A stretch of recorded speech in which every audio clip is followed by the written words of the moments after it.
And Starmer himself, he is a Zionist. We learned that only 2 or 3 weeks ago. He said that he's actually Jewish and that he's Zionist.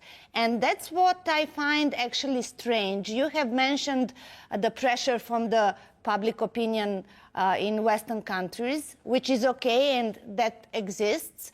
But I found it interesting that those kind of materials, suffering from Gaza, ended up on YouTube, ended up on social media, and we do know that West actually controls very much social media, all social media, and I think they just did it on purpose in order to make the people react. Don't you think it's strange how that happened? I cannot comment about it because I did not observe it myself.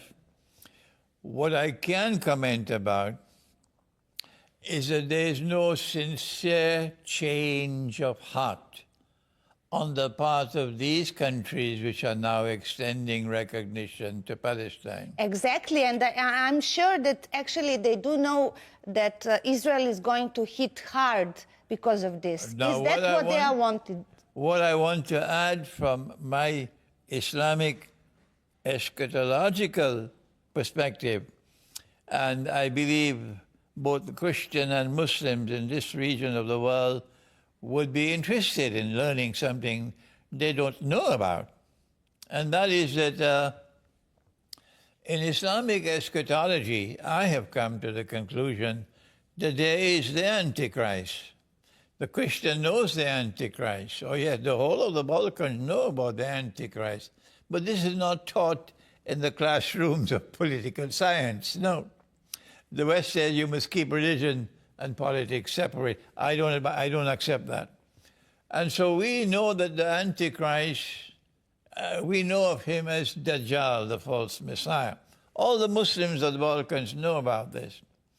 And we know that the Quran speaks about the Antichrist, Dajjal, but that he is, first of all, a shadow before he appears in person.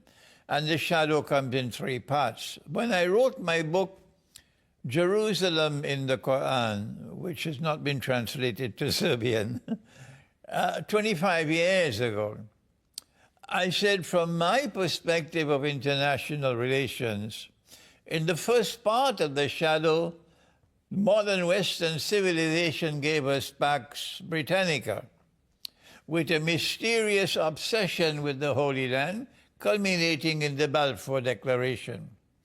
And then, in the second part of the shadow, this is Suratul Mursalat of the Quran, and the Muslim audience there will go to the Quran and find Suratul Mursalat and about the shadow.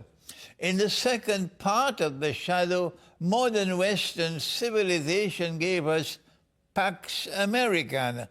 I studied international relations, Maria, in 2 universities. Pax America didn't fall from the sky.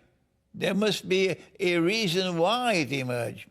And now there is a third part of the shadow which is supposed to come, because there are 3 parts.